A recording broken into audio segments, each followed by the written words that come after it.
The story of the Sefer Torah has 3 parts to it. And the story is a story of Hashkacha Pratis, and we can learn a tremendous amount from this story. The first part of the story goes like this. I live in Monsey, New York, with a large family, Kanai, and with many guests that come each Shabbos.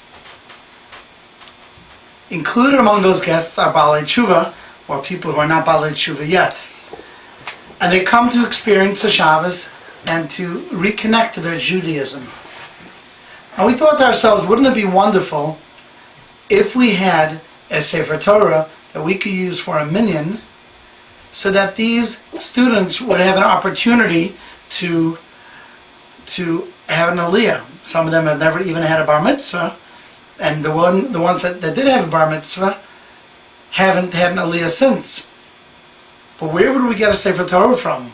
We certainly couldn't afford a new Sefer Torah. So we found an advertisement, and that advertisement said, for sale, Torah, 11 inches tall, it's about 200 years old. And I thought to myself, that's interesting. An 11-inch Torah is very difficult to find, and 200 years old, that's even more rare. So I called the person, I said, I'm very interested in your Torah, perhaps I can see it. And the man said, sure, I'd love to show it to you, but I live in Philadelphia. So I said to him, I live in Monsey. He said, no problem, I'll drive it up to your home if you'd like to take a look at it. So I thought to myself, wow, that's a 2-hour drive. So I said to him, I'll be happy for you to drive it up, but I don't want to commit to buying it just because he drove it up. And the man said, no commitment. You know, it's okay if you bring it up, and I'll see what it is. Now, I was a little bit nervous. Who knows, maybe it was stolen. Maybe the letters were cracked already. I wasn't sure. But he said he would drive it up, so I had nothing to lose. The following Sunday, the man drove up the Torah. The man comes out of the car, no yarmulke on, overweight, in his late 60s, and he's holding a big blanket. And I assumed that in the blanket is the Torah. So I said, welcome, come in, I'd love to see what you have. He brings the blanket into the house, we open up the blanket, and lo and behold, there is a small 11-inch Torah. So I said to him, okay, let's see what it looks like. I really wasn't expecting it to look very nice. But we rolled open the Torah, and it was beautiful. Beautiful. Ksav. You don't expect that from such an old Torah and such a small Torah. And the letters looked like they were in very good condition. So I didn't want to show the man how excited I was. I didn't want the price to go up too high. So I tried to keep my cool, and I just asked him, okay, tell me, where'd you get this Torah from? So he told me his father was a rabbi in the Catskills in an older community. And after a little while, the people in the community got old, they died out. And the Rav himself eventually passed on. And people came, they auctioned off everything in the shul, all of the Svarim, and the Sefer Torah, and the Klei Kodesh. And this man said the only thing that was left was this Torah that I kept for myself. And this Torah has been sitting in my closet for nearly 50 years. I took a look at the Torah, I said, where's the Torah cover? He said, oh, it doesn't have a cover. It's just a Torah with a belt. So I said to him, you know what I would do if I had such a beautiful Torah? I said, if I had this Torah, I'd have a minyan in my house.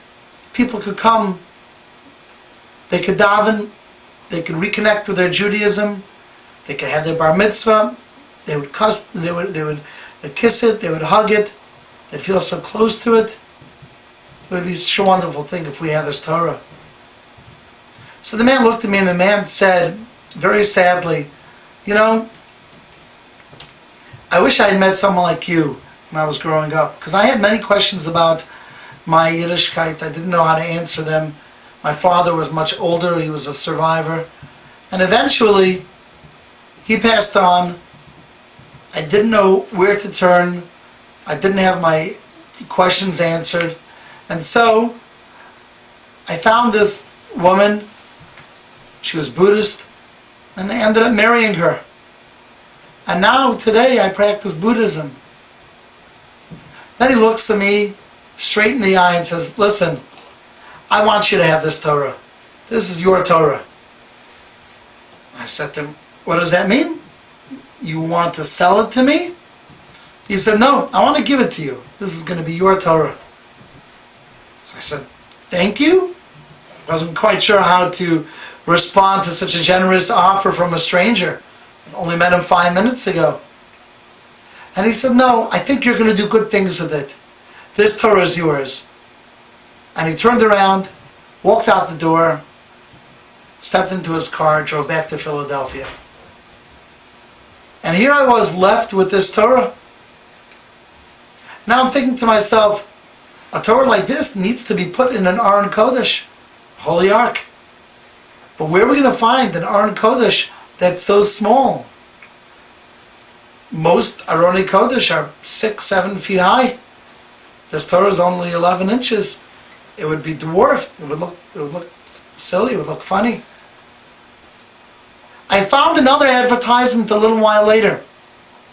And that advertisement said, for sale, Jewish Christian piece of furniture.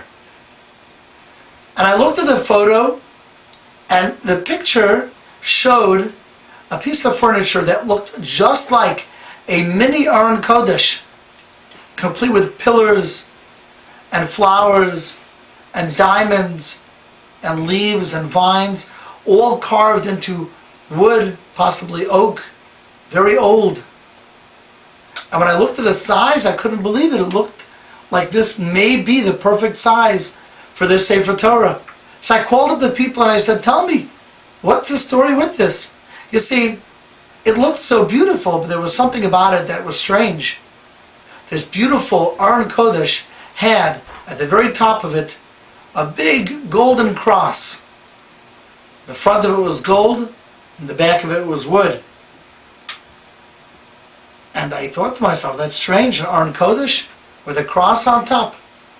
So these people told me, well, we live in Indiana, and this is a piece of furniture we found in the home of a priest. And he used to collect religious objects. And this is, eventually he died, we bought out his estate, and this was there. So I told him, listen, this must be an Aron Kodesh, this must be a holy ark, it could be nothing else. And that cross, it must have been put there by the priest, probably recently. I asked him to please go and look at the wood and look at the wood behind the cross and tell